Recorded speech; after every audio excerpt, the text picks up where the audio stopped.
இனிய தமிழ் பேசும் அன்பர்கள் அனைவருக்கும் வணக்கம். இந்த பதிவில் நாம் ரிஷப ராசி மற்றும் ரிஷப லக்னத்திற்கான குரு பெயர்ச்சி பலன்களை பார்க்க போகிறோம். குரு பகவான் மே மாதம் 1ஆம் தேதி மேஷ ராசியில் இருந்து ரிஷப ராசிக்கு பெயர்ச்சி ஆகிறார். ரிஷப ராசியில் இருந்து தனது 3 விதமான பார்வைகளால் 5, 7, 9ஆம் வீடுகளை பார்க்கிறார். இதனால் உங்களுக்கு கிடைக்கக்கூடிய நட்பலன்களை பார்ப்போம்.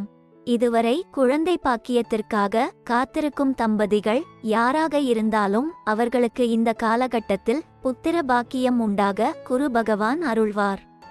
மேலும் குழந்தைகளால் ஏதேனும் பிரச்சனைகளை அவஸ்தைகளை பெற்றோர்கள் அனுபவித்து வருவார்களே, ஆனால் அவர்களுக்கும் இந்த பிரச்சனைகள் யாவும் நீங்கி குழந்தைகளால் மன அமைதியும் நிம்மதியும் சந்தோஷமும் ஏற்படும். சில பெற்றோர்களுக்கு வெளிநாடுகளில் தங்களுடைய பிள்ளைகள் வசிப்பார்கள். அந்த பிள்ளைகள் இந்த வருடத்தில் பெற்றோர்களை பார்க்க இங்கு வருவார்கள், அல்லது நீங்கள் அவர்களை பார்க்க வெளிநாடுகளுக்கு செல்வீர்கள். இந்த வருடத்தில் பெற்றோர்களுக்கும் குழந்தைகளுக்குமான உறவு மிக சுமூகமாக அழகாக இருக்கும். சில பெற்றோர்கள் பிள்ளைகளை நினைத்து பல விதங்களில் கவலை கொண்டிருப்பர்.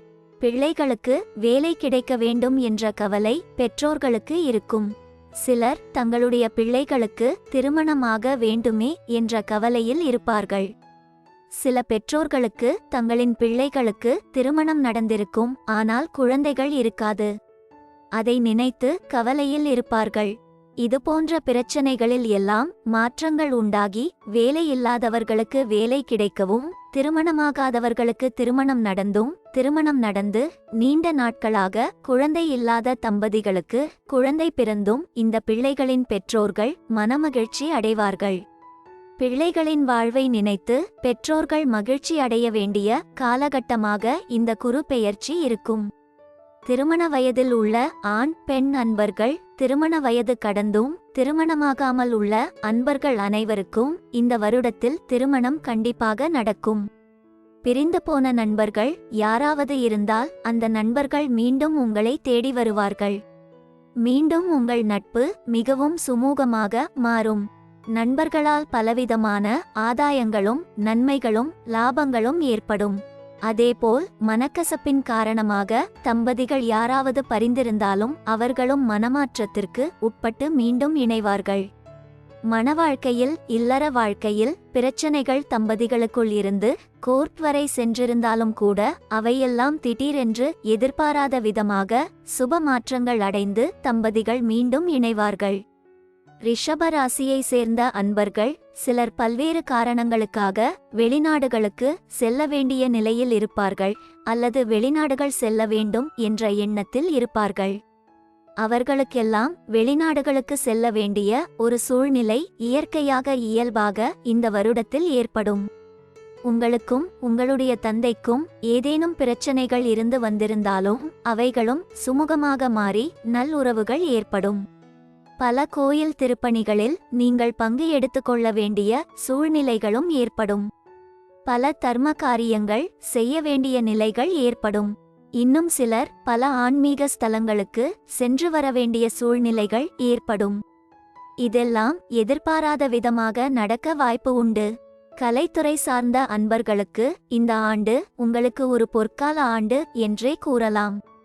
உங்களுடைய எண்ணங்களையும் கனவுகளையும் நிறைவேற்றக்கூடிய ஆண்டாக இந்த ஆண்டு இருக்கும்.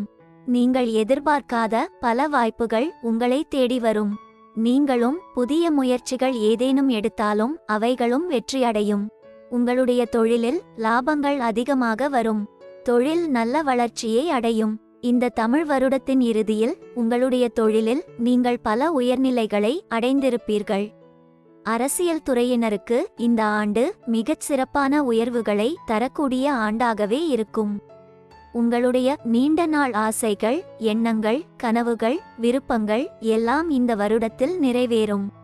பல பேரோடு உங்களுக்கு கருத்து வேற்றுமை இருந்து வந்திருந்தாலும் அவையெல்லாம் நீங்கி சுமூகமான உறவுகள் ஏற்பட்டு நட்புகள் பலப்படும். அந்த நட்புகளால் உங்களுக்கு பலவிதமான நன்மைகளும் ஆதாயங்களும் லாபங்களும் ஏற்படும். எதிர்பாராத அதிர்ஷ்டமாக உங்களுக்கு புதிய பொறுப்புகளும் கடமைகளும் உங்களை தேடி வரும்.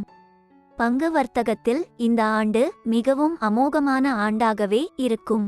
பொருளாதாரத்தில் மிக உயர்ந்த நிலையை நீங்கள் அடைவீர்கள். உங்களுடைய புதிய முயற்சிகள் பல கைகூடும். உங்களுடைய நீண்ட நாள் ஆசைகளும் நிறைவேறும். தொழில் நீங்கள் எதிர்பாராத விதமாக நல்ல வளர்ச்சியை அடையும். பணப்புழக்கமானது இந்த வருடத்தில் மிகவும் அதிகமாக இருக்கும். அரசாங்கத்திலும் மற்றும் தனியார் துறைகளிலும் வேலை பார்க்கும் அன்பர்களுக்கு இந்த ஆண்டு ஒரு சிறப்பான ஆண்டாகவே இருக்கும். வேலை பார்க்கும் இடத்தில் இதுவரை ஏதேனும் கசப்பான சூழ்நிலைகள், விரும்பத்தகாத நிகழ்வுகள் ஏதேனும் இருந்து வந்திருந்தாலும் அவை யாவும் நீங்கி நல்ல அருமையான சூழ்நிலைகள் உங்களுக்கு சாதகமான ஏற்படும். பதவி உயர்வுகளும் சம்பள உயர்வுகளும் நீங்கள் எதிர்பார்க்காமலேயே அல்லது நீங்கள் எதிர்பார்ப்பதற்கு மேலாகவே இந்த வருடத்தில் கிடைக்க நிச்சயம் வாய்ப்பு உண்டு. சில பேர் டிரான்ஸ்பர் மற்றும் வெளிநாடுகள் செல்ல எண்ணியிருப்பார்கள். அவர்களுக்கும் இந்த ஆண்டானது அவர்களுடைய எண்ணங்களை நிறைவேற்றி மகிழ்ச்சி தரக்கூடிய ஆண்டாகவே இது இருக்கும். அன்பர்களே, இனி மற்ற கிரகங்களால் இந்த வருடத்தில் உங்களுக்கு கிடைக்கக்கூடிய பலன்களை பார்ப்போம். மிக முக்கியமாக சனி பகவான் இந்த வருடத்தில் உங்களுடைய ராசிக்கு 10ஆம் வீட்டில் சஞ்சாரம் செய்கிறார். அவரே உங்களுடைய ராசிக்கு பாக்கியாதிபதியும் ஆகிறார். ஆதலால் தொழில் ரீதியாக இந்த வருடம் மிகவும் அமோகமான வருடமாகவே இருக்கும். எந்த தொழில் செய்பவர்களாக இருந்தாலும் இது பொருந்தும். தொழில் சார்ந்து பல்வேறு பாக்கியமான, அதிர்ஷ்டமான, முன்னேற்றமான விஷயங்கள் ரிஷபராசி அன்பர்களின் வாழ்க்கையில் நிச்சயம் நடக்கும். பல விதங்களில் இந்த ஆண்டு உங்களுக்கு அதிர்ஷ்டகரமான ஆண்டாகவே இருக்கும். எல்லா விதத்திலும், குறிப்பாக பொருளாதாரத்தில் மிகச் சிறப்பான உயர்நிலையை இந்த வருடத்தில் நீங்கள் அடைவீர்கள். இப்படி நிறைய சொல்லிக்கொண்டே போகலாம்.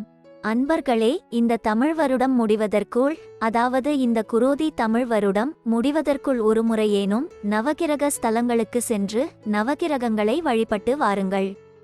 வாழ்விலே சகலவிதமான பாக்கியங்களையும் நன்மைகளையும் யோகங்களையும் நீங்கள் அடைவீர்கள். இந்த பலன்கள் யாவும் ராசியின் லக்னத்தின் அடிப்படையில் பொதுவானவைகளே. உங்களுடைய ஜாதகத்திற்கு சரியான தெளிவான பலன்களை தெரிந்து கொள்ள உங்களுடைய தனிப்பட்ட ஜாதகத்தை நல்ல ஜோதிடரிடம் பார்த்துதான் தெரிந்து கொள்ள வேண்டும்.